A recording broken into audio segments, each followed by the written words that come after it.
여러분 안녕하세요. 오늘 여러분과 이야기할 이야기는 기업진단론의 바로 6강에 속하는 소위 우리가 말해서 경영분석의 기법을 여러분하고 한번 살펴보도록 하죠. 우리가 일반적으로 봤을 때 바로 경영을 어떻게 분석하느냐 하는 이야기가 바로 시험에 자주 나오고, 또 여러분 아마 거의 시험의 주된 내용이 바로 경영에 대한 뭐가 되냐 분석 기법일 겁니다. 그럼 여러분 잘 알지만 이제 이런 분석은 왜 하느냐, 우리가 일반적으로 봤을 때 그 분석의 목적과 주체를 갖다 우리는 분명히 알아야 됩니다. 목적은 바로 어느 사항이든 간에 왜 분석을 합니까 하는 목적에 대한 대답은 바로 내부자냐 외부자냐. 우리가 일반적으로 내부자의 경우는 CEO를 얘기합니다. 우리가 정말 제대로 진행을 하고 있느냐 하는 이야기를 갖다 얘기를 하죠. CEO의 이야기는 예를 들어 원가 같은 이야기들, 소위 말해서 우리가 공정 과정에서 제품을 만들 때 원가를 제대로 만들어 주느냐, 예산과 실제가 있다면 오히려 예산보다 실제를 낮추며 잘 진행하느냐, 예산을 벗어나서 바로 여러분 잘 아는 과잉의 비용은 내지 않느냐 등에 대한 관심이 바로 여러분 잘 알고 있는 누구죠? CEO의 이야기, 내부 이야기다, 이런 얘기가 되겠죠. 그렇다면 이제 외부의 경우는 바로 이런 경영 분석을 함으로 해서 돈을 빌려줄 여신자, 그리고 투자자, 그리고 여러분 잘 아는 정부. 정부는 왜? 여러분들이 잘 알지만 공정한 법인세를 내고 있느냐, 과연 기업이 번만큼 돈을 내며 사회 공헌을 하느냐 하는 부위에 바로 법인세에 대한 공정성 여부를 파악할 때 기준이 된 게 뭐가 되느냐, 바로 여러분 잘 알고 있는 하나의 재무에 대한 바로 분석이다, 이렇게 우리가 말하죠. 그래서 그 목적은 바로 여러분 잘 알지만 각각의 아까 얘기하던 이야기 속에서 여신자나 투자자나 정부의 경우는 목적이 바로 뭐가 됩니까? 바로 돈을 빌려줄 때, 또 투자를 할 때, 정부가 법인세를 거둘 때는 공정한 관리가 돼야 되기 때문에 필요하다, 이렇게 되고, 회사의 내부에 있는 이야기는 바로 경영자, CEO가 이해되죠. 자기 회사가 정말 이득을 내며 사회 공헌을 하며 잘 이끌어가고 있느냐 하는 것에 대한 평가를 받기 위한 하나의 방법으로 바로 내부의 바로 기업의 경영 분석이 필요하다, 이렇게 우리가 말할 수 있죠. 그럼 이런 경영 분석의 가장 주요 목표에 속하는 이야기가 거의 태반이 우리가 시험에 나온다면 바로 이 6가지다. 뭐 전체 책이 이 얘기에 대하여 아주 세밀하게 우리가 분석하고 있습니다. 뼈대를 한 번 더 반복되지만 한 번 더 이야기를 한다면, 우리가 일반적으로 수익성이다 이럴 때는 근거는 뭐가 되죠? 수익성은 이익을 얼마나 내느냐, 이익을 얼마나 내느냐, 한마디로 말하면 얼마만큼 이익을 내죠? 얼마만큼 이익을 갖다가 수익을 창출하느냐 수익을 창출하느냐, 이게 바로 뭐가 되느냐 그럼 바로 굉장히 중요한 이야기가 되다 보니까 이 수익성의 굉장히 중요한 포인트는 뭐가 되죠? 순이익이 될 겁니다. 그렇기 때문에 거의 대다수가 순이익을 갖다 분자에 놓아라, 분모에 뭐가 들어가느냐에 따라 곱하기 돼, 이게 뭐가 되느냐 기본꼴이 되는 겁니다. 그럼 여러분 잘 알지만 뭐가 됩니까? 여기 자본이 들어갔다면 자본 수익률, 매출액이 들어갔다면 매출 이익률, 얼마든지 요 뒤에 무슨 이익률이란 말을 갖다 붙이며 포인트는 이렇게 된다 하는 뼈대를 여러분이 머릿속에 알아두시기 바랍니다. 수익성은 궁극은 얼마만큼 이익을 창출하죠. 그렇기 때문에 분자에는 항상 순이익이 들어간다 하는 이야기가 중요한 이슈가 될 거다 하는 이야기를 여러분 머릿속에 생각하시면 될 겁니다. 자, 그 다음에 유동성은 한마디로 말하면 얼마만큼 플렉시블 하느냐, 한마디로 말하면 얼마만큼 타인에 비대해 견딜 수 있느냐, 바로 얼마만큼 예를 들어서 갑자기 돈 내놔라 이럴 때 돈을 갚을 수 있는 능력을 갖다 우리는 유동성이라고 말할 수 있죠. 그래서 유동성은 근거는 뭐가 되느냐, 핵심이 뭐가 되느냐 그럼 바로 타인에 비대해 견딜 수 있느냐, 타인에 비대해 견딜 수 있느냐, 핵심 뼈대가 요겁니다. 견딜 수 있는가. 그러다 보니까 유동성의 가장 중요한 이야기는 바로 우리가 잘 아는 분모에다가 유동부채를 둬라. 일종의 뭐가 되죠? 짧은 시간에 뭐가 되느냐, 나무빚을 갚을 능력, 유동부채를 분모에 두고 분자에 뭐가 들어가느냐 곱하기 100, 이게 뭐가 되느냐, 유동성을 얘기하는 아주 중요한 이야기가 되는 거죠. 그래서 바로 유동성은 가장 대표인 게 유동비율, 당좌비율 두 가지가 대표다. 물론 그 이외에도 이제 비율이 여러 개 많이 있지만 대표적으로 우리가 얘기하라 그러면 바로 여러분 잘 아는 유동비율이라는 말이 나오고 당좌비율이라는 말이 나오죠. 당좌비율이 나온다. 그럼 여러분 잘 알지만 유동비율은 이미 유동부채를 분모에 우리가 놓아라 하는 이야기를 하고, 여기는 유동이기 때문에 뭐가 되느냐, 유동자산을 넣어라. 그러면 일반적으로 유동부채가 1이라면 유동자산이 2배가 되면 200%가 될 때 가장 우리는 기본적으로 안전하다. 왜? 나무비들 갖고도 운영하는 데 지장을 가져오지 않는다 하는 말이고, 무너지지 않을 거다 이런 얘기가 되죠. 반면에 우리가 당좌 비율이다 그럴 때 당좌 비율은 유동부채는 그대로 들어가요. 근데 여기 뭐가 되냐, 당좌 자산을 놓아라. 여러분 전에 우리가 잘 이해를 하고 있겠지만 회계에서 여러분 배운 당좌 자산, 판매 활동 없이도 즉각 현금이 되는 자산을 우리는 당좌 자산이다 이런 말을 우리가 많이 쓰죠. 그래서 바로 즉각 상품, 소위 현금이 될 수 있는 내용. 그러니까 상품을 제외하면 거의 어예되죠. 바로 당좌 자산이다. 이렇게 우리가 얘기를 하죠. 그래서 이 두 가지를 갖다 여러분이 기본적으로 알아두고, 여기는 200%가 좋다. 그래서 투투 원룰. 얘는 바로 100%가 좋다. 그러니까 바로 원투 원룰이라는 말을 쓰게 된다는 얘기도 알아두자 이거죠. 그리고 여기서 이제 시험에 잘 나오는 이야기는 물론 뒤에 가서 더 미세하게 반복되고 막 이러지만, 우리가 반복될 때마다 또 익숙하게 자꾸 봐두면 시험 볼 때 굉장히 익숙해집니다. 한번 배웠던 게 끝나고 나면 기업 진단론은 문제를 다루는데 속도에서 뒤지기 때문에 바로 반복이 거듭거듭 되더라도 많이 접하고, 또 수업 속에서 많이 이야기가 된 부위를 기억해 줌으로 해서 좋은 점수를 받을 수 있다는 것도 하나의 공부하는 방법 내용을 알아두면 좋죠. 자, 우리가 잘 알지만 이 유동성 문제는 거의 시험에 어떻게 나오느냐, 바로 표를 나옵니다. 표를 이렇게 주죠. 그럴 때 우리가 쭉 자산은 어디까지냐, 상품까지 끄거라. 앞에서부터 쭉 유동성 배열의 이야기 우리가 바로 자산을 배열합니다. 이럴 땐 뭐가 되느냐, 그럼 상품까지 끄면 거의 대다수가 뭐가 되죠, 유동자산이다 이렇게 우리가 얘기를 하죠. 유동자산을 쭉 유동성 배열에 의하여 배열할 때는 상품까지 보면 바로 유동자산이다. 다음에 우리가 부채의 경우는 어디에 되느냐, 그럼 사채가 어디에 되느냐, 그럼 바로 비유동 부채가 되다 보니 사채 위까지 끊어라. 사채 위까지 끊어라. 만에 하나를 위하여 상품 밑에 보는 게 좋아요. 사채 위를 보는 게 좋아. 예를 들어 상품 밑에 봤을 때 더 어디에 되느냐 그러면 뭐 유동성이 있다면 하나 더 내리면 되죠. 또 사채 위를 끊었는데 여기에 장기 차익금, 아이고 하나 더 올려라. 하나 더 올리면 되는 겁니다. 거의 대표는 사채. 사채 위, 사채가 들어가면 안 되죠. 상품까지. 요까지가 뭐가 되느냐, 우리가 봤을 때 유동부채가 되고, 요게 유동자산이니까 요까지 합계에다 요 자산을 합계를 내면 거의 유동비율이다 이렇게 되죠. 그리고 유동자산 속에서 바로 상품만 빼라. 상품만 빼라. 상품 빼면 뭐가 되느냐, 당좌자산이다 하는 이야기로, 예를 들어 사채 위까지 합에다가 상품을 뺀 당좌자산을 놓으면 당좌 비율이 되고 100%가 되면 진행하는 데 문제가 없다. 그래서 원투 원룰이라는 말을 쓴다 하는 것까지도 유동성에서 우리가 알아두고, 얼마나 플렉시블하냐, 얼마나 우리가 봤을 때 정확하게 진행되느냐 하는 이야기를 갖다 우리는 생각해 주는 게 중요하다 하는 말을 갖다 우리가 쓰죠. 그래서 여러분이 잘 알지만 이런 내용을 갖다 정확히 이해하는 게 중요하다 이런 얘기가 되죠. 그 다음에 안전성. 안전성은 바로 여러분 잘 알지만 역시 우리가 기업을 이끌어가는데 얼마나 안전하게 회사를 갖다 이끌어가느냐 하는 이야기를 갖다 우리가 나타내는 이야기가 되어서 유동 안전성 뭐 같은 비율로 개념으로 볼 때도 있죠. 그래서 안전성은 궁극은 뭐가 되냐, 그럼 기업의 안전성, 유동성 두 가지 개념을 같이 보고, 활동성은 얼마나 활발하게, 뭐 더 구체적인 이야기는 뒤에 가죠. 얼마나 활발히 장사를 잘하느냐, 활발히 장사를 잘하는가. 핵심은 요거죠. 얼마나 활발하게 장사를 잘하느냐. 그렇죠? 우리가 일반적으로 봤을 때 얼마나 활발하게 장사를 잘하느냐의 핵심은 뭐가 될까요? 매출액이 되는 거죠. 매출액을 분자에 놓아라 이런 얘기가 됩니다. 그래서 이 활동성에서는 얼마만큼 활발하게 장사를 잘하느냐는 매출액을 얼마만큼 빨리빨리 돌리느냐 하는 이야기가 되고, 매출액을 분자에 놓고 분모에 뭐가 들어가느냐, 그 다음 여기는 회가 됩니다. 회. 그렇기 때문에 곱하기 되기 필요 없지.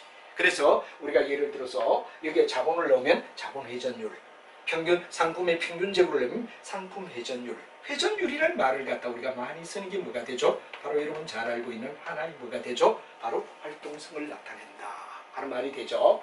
그럼 이제 생산성이 굉장히 중요한 얘기는, 생산성은 바로 인풋분의 아웃풋이다 이런 개념이 되겠습니다. 투입량분의 산출량을 갖다 우리가 곱하기 100을 하라.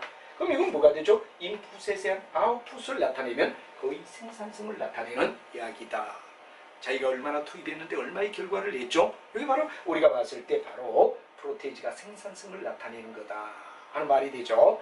다음에 이제 성장성은 바로 우리가 항상 뭐가 됩니까? 기준에다가, 예를 들어 기준에다가 우리가 일반적으로 보면 만약에 어떤 매년의 기준을 갖다 놓고 그럼 전년, 그 다음에 왜 되느냐? 금년, 이 차이를 갖다 우리가 놓으면 곱하기 100을 하라.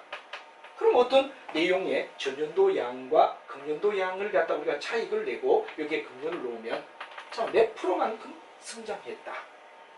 예, 뭐 예를 들어서 매출액을 놓을 때는 금년도 매출액, 전년도 매출액과 금년도 매출액 차이. 아니면 이게 순서를 갖다 바꿔도 되겠고 뭐 금년, 전년 이래도 바꿔도 관계는 없지만 이게 차이의 곱하기 돼. 얼마만큼 성장했느냐를 나타내는 주요한 변수가 된다. 그래서 우리가 앞으로 여러분과 함께 쭉 떠야 되느냐 그럼 기업 진단론의 핵심의 이야기들이 바로 이런 이야기. 얼마만큼 수익을 내죠? 타인의 비대에 견딜 수 있나요? 안전하냐요? 이 안전은 일종의 또 이런 얘기도 있죠. 부채 견딜 수 있느냐니까 레버러지라는 말을 갖다 쓰기도 합니다. 레버러지라는 말을 갖다 우리가 쓰는 부채 비율이다 이런 얘기도 되죠. 안전은 얼마만큼 타인의 비대에 견딜 수 있으며 또 중요하냐는 유동성도 우리가 봤을 때 플렉시블한 타인의 비대 견딜 수 있느냐를 나타내지만 안정성도 레버러지다 이런 얘기를 갖다 우리가 많이 쓰죠. 그럼 여러분들 잘 알지만 레버러지에 대한 개념을 갖다 가만히 본다면 이런 얘기가 나옵니다. 뒤쪽과도 계속 반복되기 때문에 여러분하고 쭉 반복되게 이 기업 진단론은 강의만 들어도 이해되느냐 점수가 나올 정도로 이해되느냐 그러면 정리를 잘해두는 게 아주 중요하다 이렇게 할 정도로 반복된 내용이 많이 나옵니다. 그래서 다른 과목보다도 오히려 기업 진단론은 하나의 뭐가 되죠? 정리만 잘해두면 점수를 얼마든지 우리가 딸 수 있는 하나의 바로 전략 과목이다 이런 얘기를 갖다 쓸 수 있죠. 그래서 우리가 일반적으로 평균이 60점 내야 합격을 하는데 60점보다도 훨씬 뭐 여러분들이 뭐 어려운 예를 들어 중소기업 법령이나 이런 법령이 약하다 할 때는 이런 기업 진단론 쪽에서 예되느냐 점수를 반드시 올려줘야 된다 하는 이야기로 설명을 할 수가 있죠. 점수를 올려줘라 하는 얘기가 됩니다. 자 그럼 여기에 레버러지에 대하여 안전성에 대한 이야기는 바로 견딜 수 있느냐 빚. 그래서 우리가 가볍게 얘기를 듣다면 이런 얘기가 되겠죠. 바로 여러분 잘 알지만 매출액이 있다. 매출액은 우리가 잘 알지만 물건을 팔았을 때 일어날 수 있는 이익을 우리가 매출액이다 이렇게 우리가 부르죠. 그럼 매출액이 이게 바로 영업이익을 갖다 내게 할 때 영업이익이 된다 그럴 때 요건 뭐를 갖다 우리가 잡아줘야 되죠? 그렇죠. 아무리 우리가 못해도 바로 고정비를 갖다 커버할 수 있느냐? 운영하는 데 드는 고정비. 예를 들면 어떤 거 있죠? 그렇죠. 여러분이 잘 아는 임차료, 집세를 얘기합니다. 임차료를 제대로 줘야 된다. 다음에 또 여러분 고정비 속에서 우리가 대표적인 주자를 얘기한다 그러면 바로 종업원의 임금, 임금, 노무비를 줄 수 있느냐? 이게 바로 고정비의 개념이란 말이에요. 고정비가 중요하다. 그럼 이 영업이익이 뭐를 갖다 주기 위하여? 자기가 순이익을 갖다 내기 위하여 자기 주문에 진짜 이익이 나오기 위해서는 영업이익 수준에서 끝나는 게 아니라 이때는 뭐가 필요하죠? 바로 여러분 잘 아는 뭐가 되느냐 그러면 재무비용을 얘기합니다. 재무비용은 여러분 잘 알고 있는 일종의 이자를 얘기하는 거죠. 이자를 줄 수 있느냐 그리고 아니면 뭐가 되느냐 세금을 제대로 낼 수 있느냐 이 이자와 세금을 갖다 내야 된다는 게 바로 재무비용이라고 우리가 말하죠. 그래서 우리가 영업이익이 있고 그 다음에 여기 순이익이 있고 매출액이 있다 이럴 때 맨 먼저 1단계는 뭐가 되느냐 영업이익을 갖다가 고정비를 커버할 수 있느냐 고정비를 커버 못하면 영업을 계속 못합니다. 그죠? 예를 들어 집세라든가 종업원의 급료를 제때 줄 수가 없다면 무너진단 말이에요. 그래서 우리가 일반적으로 봤을 때 이 이야기를 뭐라 그러냐 이 고정비에 대한 커버러지를 영업의 레버리지라고 얘기합니다. 영업의 치명타다. 만약 이걸 갖다 극복 못한다면 기업은 무너질 수밖에 없다 하는 영업 레버리지죠. 반면에 여기에 재무 여러 가지 이자나 세금을 갖다 줘야 자기 순이익에 돈이 들어온다 할 때 이게 바로 뭐가 되느냐 그럼 여러분 잘 아는 재무 레버리지라고 불러준다 하는 말이 되죠. 바로 재정적인 능력이 되느냐 재정적으로 만약에 회사를 이끌어가는데 무리가 없느냐 하는 이야기가 바로 재무 레버리지란 말이에요. 그래서 이 두 가지를 갖다 우리가 결합했을 때 뭐라 그러죠? 결합 레버리지라고 우리가 불러준다. 그래서 조금 이따 레버리지에 대한 이야기 레버리지는 치명적이다 이거죠. 널뛰기다 이거죠. 왜? 우리가 봤을 때 영업은 커버를 못하면 매출액이 내가 영업이익이 날 수가 없어. 더 이상 영업이 진행될 수가 없어. 그래서 우리가 탄력이란 말은 이런 얘기가 되죠. 남녀의 사랑을 갖다 비유한다면, 남녀의 사랑을 레버리지에 비유한다면 남자와 여자의 사랑이 공정하게 5대5가 된다. 그럼 아름다운 사랑이 이루어질 수 있다. 이렇게 됩니다. 그죠? 5대5다 그럴 때는 가장 바람직하다 이거죠. 근데 예를 들어서 만약에 그렇지가 않고 남자 여자의 사랑이 남자는 마음이 어디 되느냐 그러면 여자는 마음이 1밖에 없어. 근데 남자는 뭐가 되느냐? 9을 자기가 더 9배로 더 강해. 그럼 우리는 뭐가 되느냐? 이럴 때 우리 여자의 마음의 1에 의하여 여자의 마음의 1에 의하여 남자의 마음 9배가 어디 되죠? 널뛰기를 한다. 널뛰기 하는 거예요. 널뛰기. 이거는 왜 해야 되느냐 그러면 우리가 바로 왜 해야 됩니까? 조그만한 변동에 9배나 널뛰기를 하더라. 이 정도라면 이거는 구다. 엄청나게 치명적이다. 이게 바로 여러분 잘 아는 레버리지를 얘기하고, 레버리지는 어떤 면에 한마디로 말하면 바로 안전을 나타내는, 기업의 운영의 안전성을 얘기하는 이야기가 될 수도 있다 하는 이야기를 여러분이 생각해 주면 좋다 이거죠. 그래서 여러분이 잘 알지만 여기 영업 레버리지, 여기 재무 레버리지, 이 레버리지를 갖다 우리가 따지면 특히 우리가 중요한 이야기는 뭐가 되느냐 그러면 바로 얼마만큼 이 사람이 이자 보상 비율이다. 그럴 때 용어입니다. 이자와 영업이익의 관계. 이자가 얼마인데 영업이익이 얼마나 되느냐, 이자의 몇 배로 영업이익을 버느냐 곱하기 100. 요걸 갖다 이자 보상 비율이란 말을 갖다 쓰더라 이거죠. 바로 이거는 영업이익과 이자의 관계. 돈벌이가 어느 정도 남의 빚을 줘야 되느냐. 이게 만약에 우리가 봤을 때 뭐가 됩니까? 바로 영업이익과 이자를 갖다 했을 때 이자의 몇 배에 뭐가 되냐? 영업이익을 내느냐. 바로 이거는 기업을 이끌어가는데 중요한 변수가 되더라 하는 이야기를 갖다 이제 쭉 반복되며, 바로 기업의 진단론 이야기는 거의 기업을 진단하는 데 핵심이 뭐가 되죠? 비율 분석입니다. 비율 분석을 정확히 반복 책마다 이런 이유가 왜? 그만큼 비율 분석이 결과가 매우 중요하기 때문이다 하는 이야기를 여러분이 이해를 하는 게 매우 중요하다 하는 이야기를 여러분에게 설명할 수가 있을 겁니다. 자, 이렇게 해서 우리가 일단은 뭐가 되냐, 분석 목표 6가지를 상황에 따라 하나하나 우리가 구분을 하며 여러분하고 같이 쭉 어떠냐 내용을 받고, 특히 안전성에는 레버리지라는 말, 영업의 레버리지, 재무의 레버리지 두 가지를 갖다 결합했을 때 결합 레버리지라는 말을 갖다 우리가 쓰며 바로 안전도를 우리가 체크하는데 아주 중요한 이야기가 된다 하는 이야기를 여러분에게 설명을 드리며, 이제 우리가 봤을 때 뭐로 요 다음의 이야기로 우리가 또 한번 보자 이겁니다. 자, 그럼 다음 이야기는 바로 어떤 내용이 나오느냐 하는데, 바로 여러분이 잘 알고 있는 하나의 내용 속에서 우리가 본다면 바로 어떤 분석 자료에 의하여, 바로 분석 자료가 어떤 거냐, 바로 자료를 제공할 수 있는 데이터의 근원이 뭐냐, 이런 얘기가 되죠. 그럼 여러분 잘 알지만 가장 먼저가 뭐가 되느냐, 포괄손익계산서다. 여러분 바로 IS를 얘기하죠. 인컴 시트에서 나타내는 거. 바로 여러분 단기순이익에다가 총수익의 총병을 빼면 단기순이익. 요까지가 뭐죠? 단기업적주의란 말이야. 여기다 뭐가 되느냐, 그럼 재분류 가능, 재분류 불가능한 영역을 갖다 우리가 내며, 바로 재분류가 불가능한 것, 재분류가 가능한 것. 바로 이게 바로 여러분 말하는 분류론을 갖다 얘기하는 거죠. 이걸 갖다 결합해서 우리가 뭐가 되느냐, 바로 여기 기타 포괄. 기타 포괄이면 여기 나오는 내용이 뭐가 되죠? 바로 우리가 중요한 이야기 총포괄. 이렇게 된단 말이에요. 그래서 우리가 일반적으로 봤을 때 이것만 가지고 논하자 그럴 때는 단기업적주의지. 단기업적주의다 이거죠. 단기업적주의는 바로 수익과 손해만 가지고 따지자 단기업적이란 말이에요. 여기 포괄이 들어가서 이건 무슨 주의냐? 광범위하게 바라보는 포괄주의다. 그래서 손익계산서를 바라보는 견해는 총수익과 총비용만 얘기하는 바로 단기업적주의가 있고, 그 다음에 여러분들 뭐가 됩니까? 기타 분류가 들어가며 포괄을 갖다 얘기하는 포괄주의가 있다 하는 이야기가 바로 중요한 포괄 손익계산서가 일단 자료의 하나의 뭐가 되죠? 기원이 된다 하는 이야기를 알아야 되죠.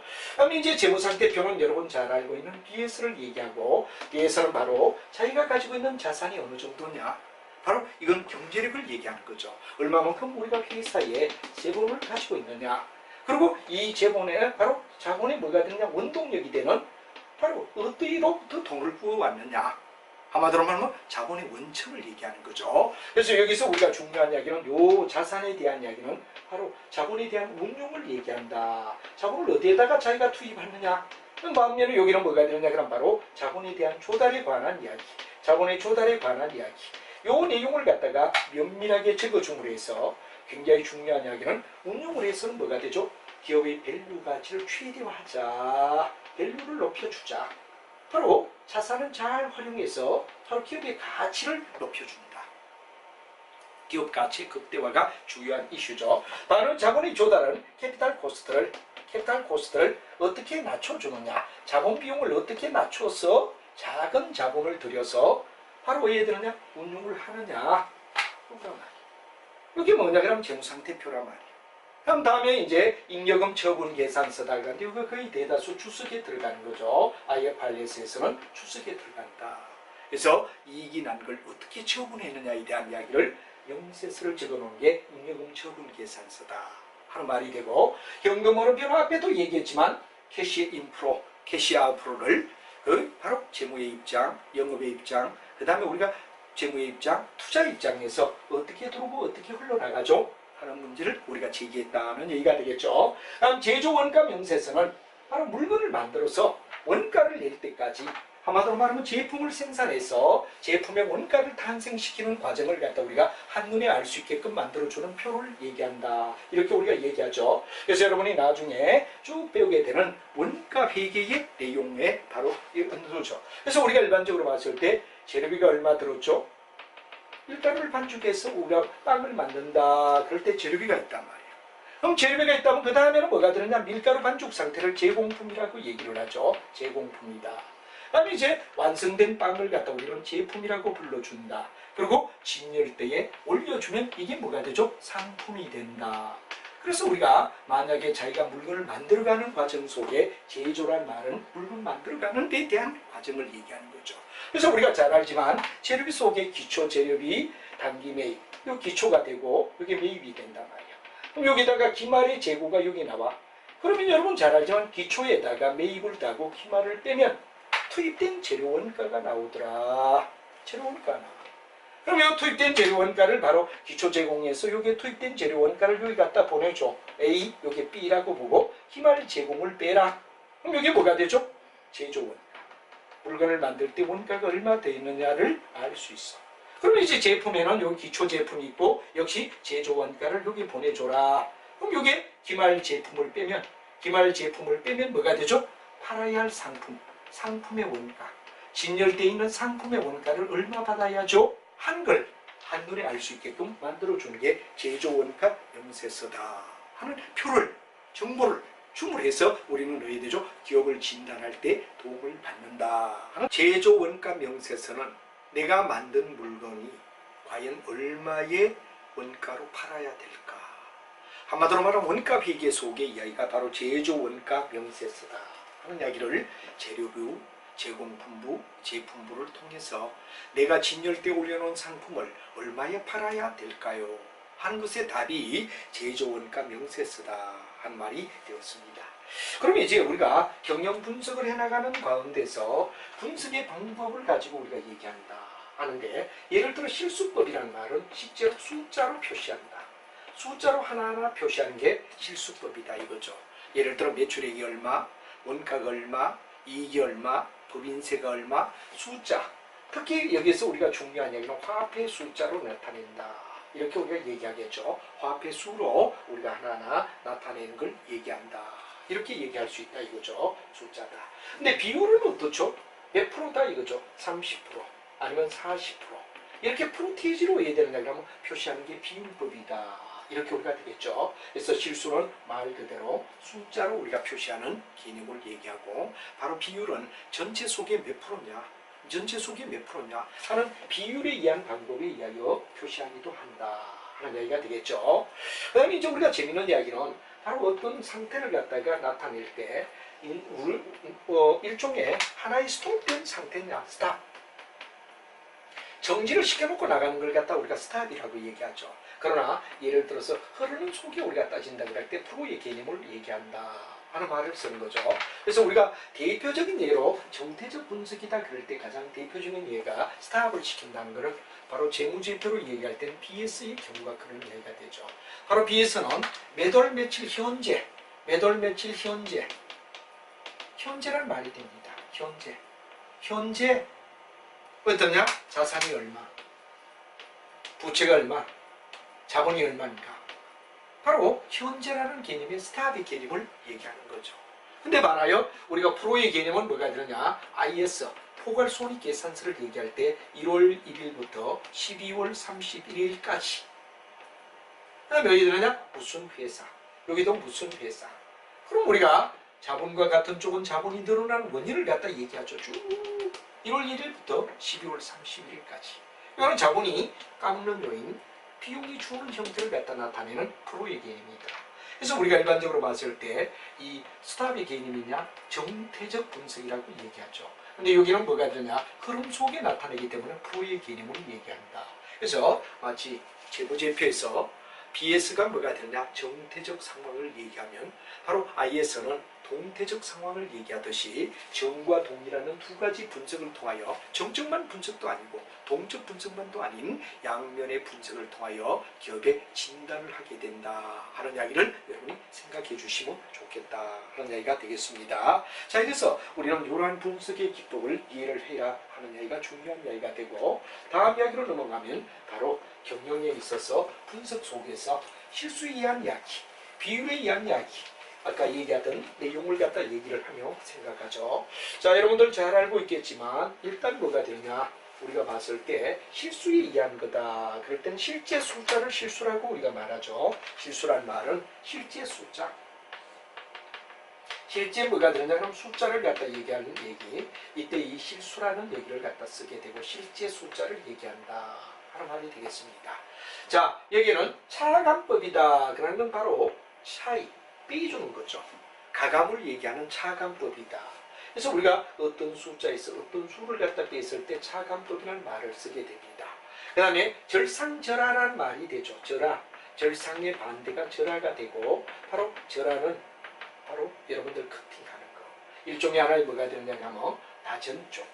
절상은 높여가는 쪽. 이런 얘기가 되고, 정감법을 갖다 우리가 쓰는 경우는 정감은 바로 정은 뭐가 되죠? 플러스가 되고 감은 마이너스를 쓴다. 그런 얘기가 되는데, 예를 들어 비교 재무제표다. 비교해서 우리가 나타내는 재무제표. 예를 들어 2년 동안에 예를 들어 우리가 2019년과 2020년을 비교한다. 또 비교 손익계산서가 있다 이거죠. 양의연도. 비교 제조 원가 명세서가 있다. 그래서 보통 이 정감법은 뭐가 되느냐 그러면 2년 동안이라는 두 개 기간, 2년이라는 얘기를 갖다 우리가 보통 통상 쓰든지 아니면 정기 후기라고 우리가 비교할 수 있죠. 정기와 후기다. 이렇게 우리가 얘기해서 일종의 뭐가 되죠? 비교로 나타내는 재무제표. 이건 정감법에 속하는 영역이다. 정가되든지 감소. 비교하다 보니까 정가와 감소라는 두 가지가 나타날 거 아니냐. 그렇죠? 정은 바로 여러분 잘 아는 정가의 개념이고, 감은 바로 뭐가 되느냐? 감소를 나타내어서 증가되느냐 감소되느냐 하는 양면적으로 폴캐스팅하는 걸 갖다 우리는 정감법이라고 말한다. 차감은 삐주는 거, 절하는 절상의 반대 개념, 이런 걸 갖다 얘기한다 하는 이야기를 여러분이 알고 될 것 같습니다. 그래서 실수, 숫자를 가지고 얘기할 때는 차감이라든가 아니면 절하법을 쓰든지 아니면 정감법을 쓰겠다 하는 세 가지가 일상적으로 나타나고, 그다음 비율에 의하여 경영을 갖다 분석한다. 그럴 때 비율은 어떻죠? 그렇죠. 우리가 보통 구성비율법이다 그럴 때 구성비율법은 뭐가 되느냐? 백분율을 기준점으로 잡았을 때 재무상태표. 그럼 예를 들어서 우리가 자산이 어디에 되느냐? 100%다. 예를 들어 10억이라고 얘기를 하자 이거지. 그럼 여기에 뭐가 되느냐? 그럼 부채는 예를 들어 여기서 100%이지만 이건 100%가 되는 거죠. 그렇지만 여기는 예를 들어 70%가 뭐가 되느냐? 부채다.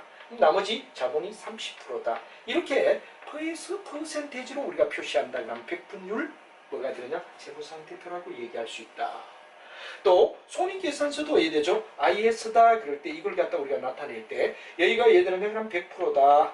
여기가 만약 예를 들어 비용이 어디 되느냐? 90%다. 그럼 단기순이익이 어디 되느냐? 10%다.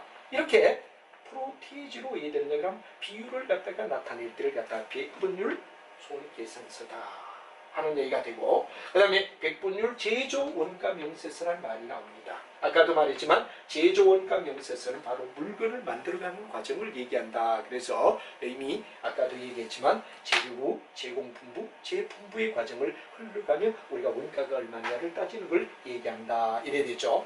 여기도 이제 예를 들면 만약에 프로테이지로 얘기할 때 몇 프로로 얘기한다 이러면 이건 뭐가 되죠? 일종의 하나에 봤을 때 하나의 바로 뭐가 되냐? 백분율이란 말이에요. 백분율에 있어서 전에도 말했지만 재료보다 제공품보다 제품보다 그리고 여기에 진열되어 있는 상품의 원가가 얼마다 하는 걸 갖다 나타내는데 예를 들어 재료부의 경우도 프로테이지로 몇 프로 해서 여기 프로테이지로 얘기하고 이게 또 제공품도 예를 들어 그럼 프로테이지로 우리가 얘기했을 때 기초 제공품이 얼마 여기에 원가에 속하는 영역이 얼마 그 다음에 나중에 여기가 뭐가 되냐 그럼 봤을 때 기말의 제공이 얼마 그래서 여기에 몇 프로가 뭐가 되냐 프로테이지로 얘기한다 이거죠. 그럼 이 나중에 제품도 역시 예를 들면 그럼 프로테이지로 얘기가 기초 제품 이게 뭐 예를 들면 이 제품부가 오고 여기에 기말이 되면 바로 원가가 어떻게 구성된다를 백분비로 나타낼 때 우리는 뭐라고 하냐면 바로 백분율에 의한 재무제표,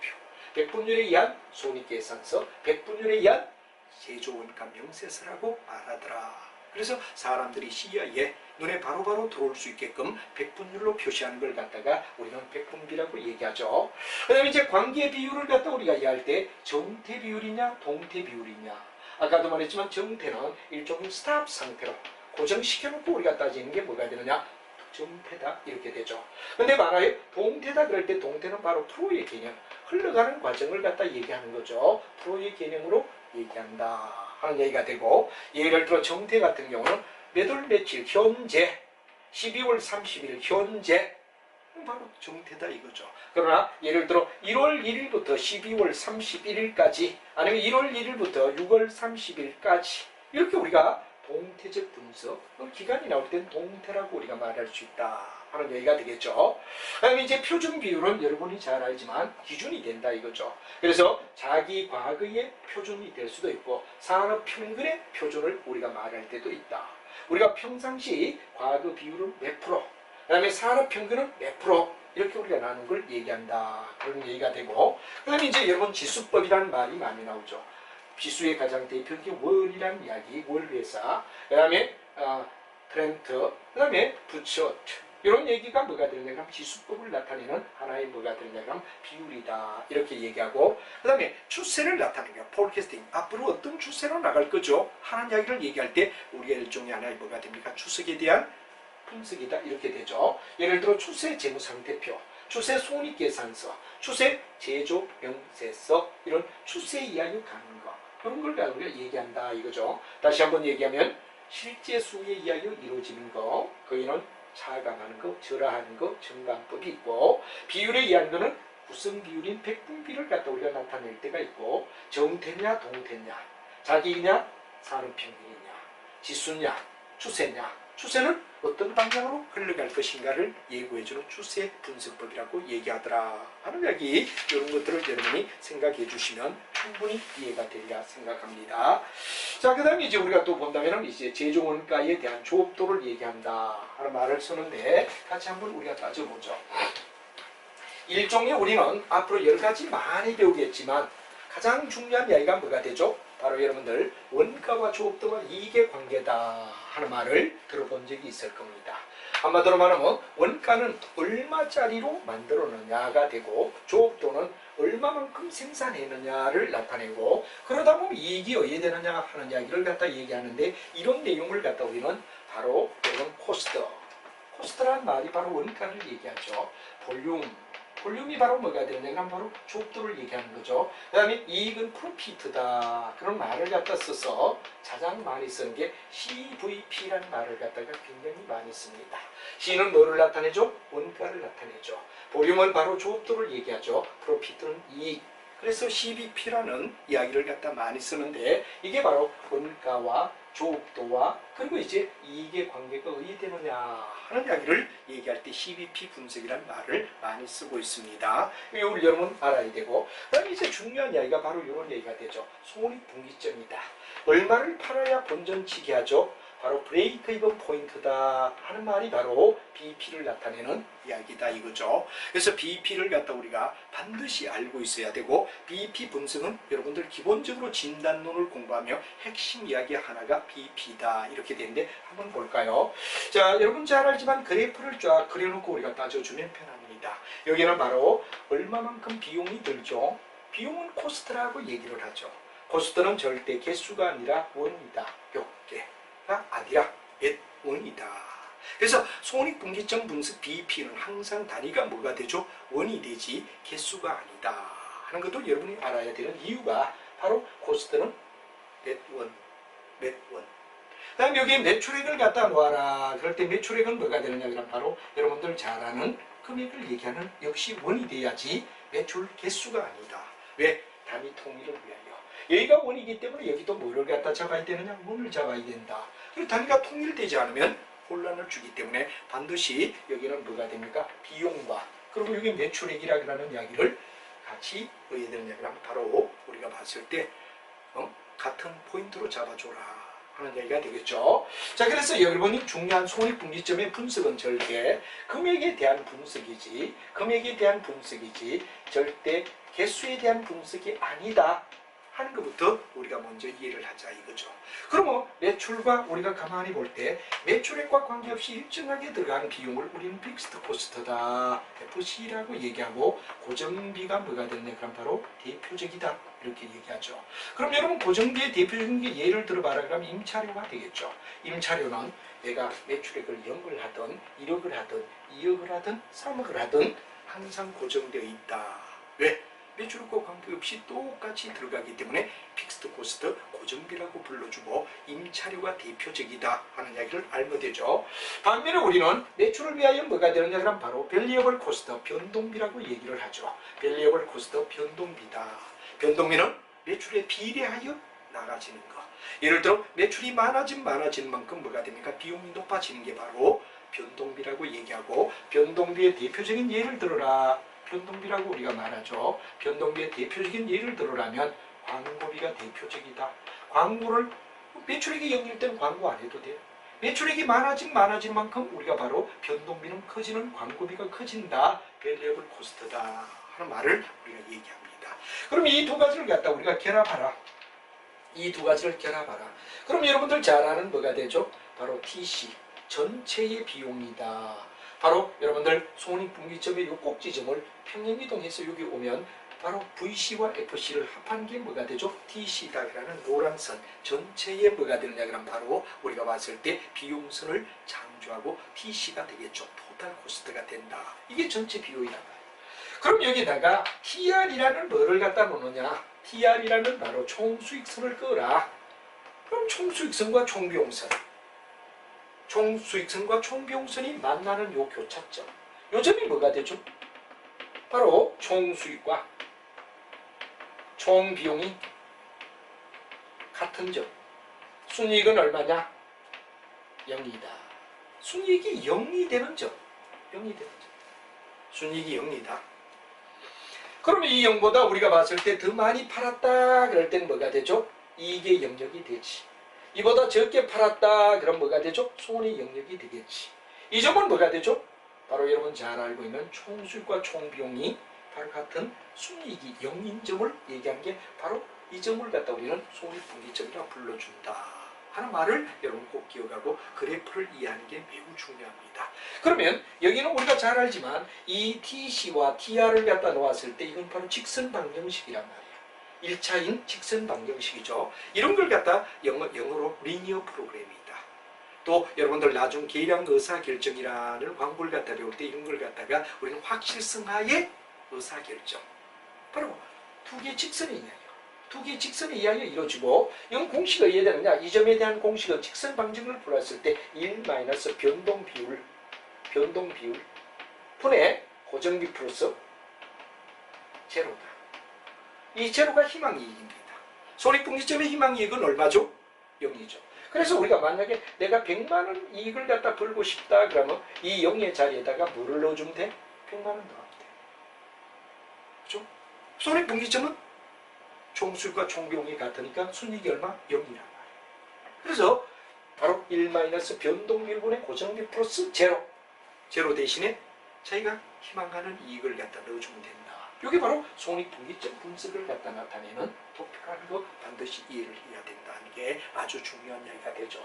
그래서 여러분이 이 변동 비율을 나타낼 때는 이 변동비는 변동비선 기울기의 2알파. 이 기울기 알파를 갖다 우리는 뭐라고 하죠? 변동 비율이라고 불러준다 하는 걸 또 생각해 주자 이거죠. 그래서 변동 비율이 생각이 나지 않는다면 변동 비의 선을 이렇게 가져와서 그렇게 놔라 이거죠. 그래서 여러분 연간 매출액분의 연간 변동비 x분의 y 변동 비율이지. 하나당 단가분의 하나당 변동비 역시 어디에 되죠? 바로 변동 비율이다. 그래서 변동 비율을 갖다 만약에 주지 않을 때는 연간 매출액분의 연간 매출액분의 연간 변동비. 연간일 때 연간 맞추세요. 그래서 x가 매출액, y가 변동비란 말이에요. 또 이게 변동 비율을 나타내요. 또 아니면 두 번째는 하나당 단가분의 하나당 뭐가 되느냐면 변동비를 놓아라. 이것도 변동 비율을 나타낸다. 연간일 때는 연간 하나일 때는 하나 대입해도 역시 변동 비율을 나타내며 바로 변동비는 바로 중요한 매출액분의 변동비 단가분의 변동비를 대입해주면 바로 변동 비율이 나온다. 그래서 요 공식에 넣는데 변동 비율 자리만 넣으면 고정비는 그대로니까 우리가 봤을 때 손익분기점에 대한 분석이 나오더라 하는 그래프 공식. 그리고 변동 비율의 뜻. 그 다음에 고정비 플러스 제로인데 제로를 생각하면 희망이익이 있을 때는 제로 대신 희망이익을 넣으면 된다 하는 이야기로 손익분기점의 분석을 정확하게 이해를 해달라는 얘기를 드리고 싶습니다. 이 손익분기점이 굉장히 시험에 잘 나오기 때문에 우리는 한번 좀 정확하게 이해를 하라 하는 얘기가 되고, 그 다음에 이제 레버러지는 아까 탄력적이다.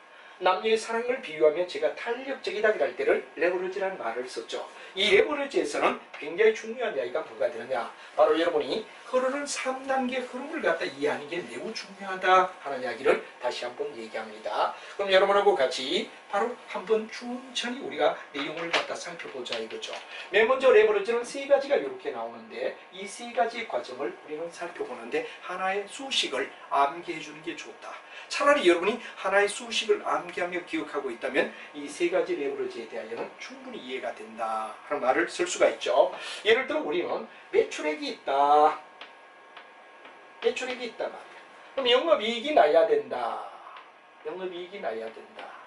영업이익이 나서 자기가 순이익이 나야 된다. 이 과정 세 가지를 갖다 우리가 그리며 가보자 이거죠. 그럼 여러분 중요한 게 매출에서 영업이익을 내기까지는 뭐가 중요하죠? 이미 앞에서도 얘기했지만 고정비고, 고정비의 대표적인 임차료를 생각하고 종업원의 급료를 생각하자. 그 다음에 영업이익이 순이익을 내기 위해서는 재무에 바로 뭐가 되냐, 재무비용이라고 얘기를 했죠. 재무비용은 바로 이자나 세금을 갖다 내야만 자기한테 순이익이 떨어질 수 있다. 매출을 해서 영업을 하게끔 하려면 고정비를 커버해야 돼. 이 고정비를 커버하는 이야기를 갖다 우리는 바로 영업의 레버러지라고 얘기를 했다. 앞에서도 얘기를 했죠. 반면에 뭐가 되느냐, 재무비용을 갖다 커버하는 비용을 갖다 우리는 재무의 레버러지라고 얘기를 한다. 그럼 이 두 가지를 갖다 우리가 결합했을 때 결합 레버러지라고 말할 수 있지 않느냐, 결합 레버러지라고 말할 수 있다 하는 얘기가 되죠. 그래서 영업의 레버러지, 재무의 레버러지를 두 가지를 결합한 것이 결합 레버러지다 하는 이야기로, 영업은 바로 여러분 잘 알지만 고정비, 그 다음에 재무는 바로 여러분 잘 아는 이자나 세금, 이 두 가지를 갖다가 곱의 관계로 나타낸 것, 결합한 게 결합 레버러지다 하는 이야기를 여러분이 머릿속에 알면 충분히 이해가 될 수 있죠. 그럼 이제 우리가 봤을 때 생산성 부서이다. 그럴 때 생산성은 한마디로 말하면 뭐가 됩니까? 인풋분의 아웃풋을 갖다가 나타낼 때 의해되느냐, 인풋과 아웃풋의 상관성이 의해되죠. 투입량분의 산출량을 얘기하는 게 바로 생산성이다 하는 말을 쓰죠. 그 다음에 이제 원가는 코스트다 이런 말을 갖다 우리가 쓰는데, 이 원가에 대한 분석, 원가의 분석은 바로 여러분 잘 알지만 물건을 사왔을 때 원가가 얼마죠? 팔 때 그 물건의 원가가 얼마죠? 등을 나타내는 게 코스트 분석이다 하는데, 원가 분석이라는 얘기를 이해하시면 충분히 이해가 되고 반복이 되기 때문에 거듭거듭 반복되는 이야기를 수업 시간에 들으면서 따라오고 모든 책이 반복으로 연결되니까 정리를 잘 해주시면 될 것 같습니다. 여러분 매우 수고했습니다.